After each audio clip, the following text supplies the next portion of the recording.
بسم اللہ الرحمن الرحیم۔ نبی رحمت صلی اللہ علیہ وآلہ وسلم نے ارشاد فرمایا،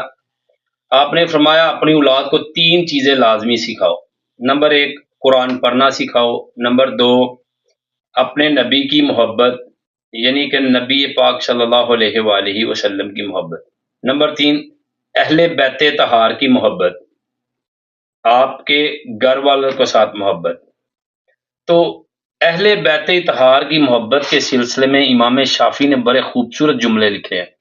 آپ نے فرمایا، اے آل مصطفیٰ، اللہ تعالیٰ کے نازل کردہ قرآن مجید کے مطابق تمہاری محبت فرض ہے، اور تمہاری فضیلت اور عظمت کے حوالے سے یہی کافی ہے کہ جو بندہ نماز کے اندر تمہاری ذات پہ درود نہیں پڑھتا اس کی نماز نہیں ہوتی۔ اور امام شافعی نے پھر ارشاد فرمایا آل نبی